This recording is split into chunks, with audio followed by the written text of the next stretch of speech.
One of the most important qualities of a successful freelance writer is the ability to stick to deadlines. But what happens if you miss a deadline? How do you handle that? If you're a freelance writer and this hasn't happened to you yet, don't worry, it will.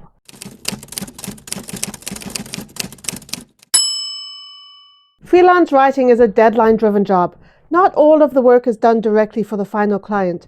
In fact, my biggest client is a marketing agency that creates websites for their clients, and I write content for those websites. Now, if I'm late with my stuff, that immediately makes my client late with their stuff, and it creates difficulty all around. Delivering work on time as a freelance writer is critical to succeeding in this line of work. How are the deadlines set? Well, it depends on the client and it depends on the project. Sometimes there are strict timelines and the client will tell you, the writer, when they need the work by. You look in your schedule, decide whether you can do the work by the date given, and let the client know. It doesn't often happen that way for me. From time to time, my client, the marketing guy, will contact me and say, listen, I have this rush job, I need it by Tuesday morning, can you do it? I've been working with this particular client for a long time. We work so well together, so I always accommodate him when I can. What's far more common is that the client tells you what needs to be done, you estimate how long it will take, and you let the client know. Sometimes the client will cut parts of the task out to get the whole thing done more quickly, or they will ask you to prioritize certain elements of it. It is very important that you build in contingencies. In other words, allow for the possibility that something will go wrong during the project. You'll lose your electricity for a few hours, your dog will get sick, your kid will throw a Bob the Builder figurine at your laptop and break your screen.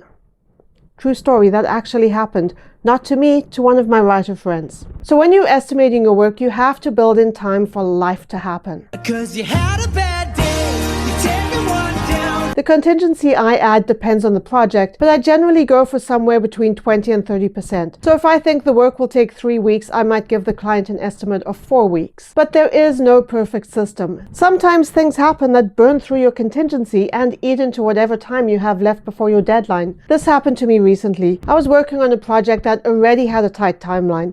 I did not have as much contingency as I'd like to have, and honestly, it wouldn't have made that much of a difference. What happened was I injured my arm and shoulder.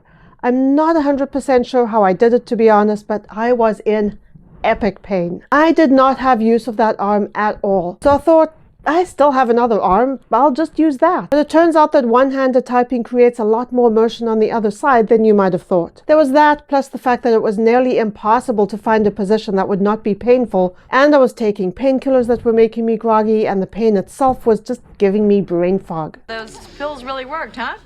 Yeah, not the first two, but the second two.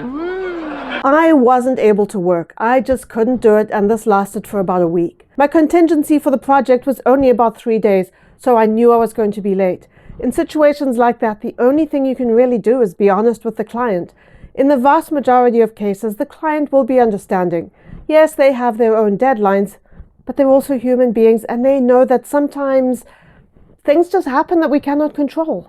I told my client about the situation, my client explained to their client, and when I was able to work again, we all worked together to negotiate a new deadline. So it all worked out fine, but there was a lot of anxiety going on. I mean, when you have to tell someone that you're not going to be able to deliver something you committed to, there is no way to make that conversation not awkward. But if you establish a track record of meeting deadlines, and if you take the time to form a good working relationship with your clients, they will work with you when things go wrong. The worst thing you can do if you know you're going to miss a deadline is to say nothing. You want to avoid a situation where your client chases you to ask where the work is. Talk to them before it gets to that point.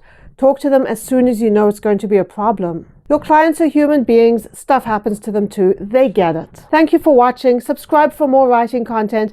There will be more writing content. The injury I had prevented me from filming, so I've been a little quiet lately. But I am back, and I'll see you in the next video.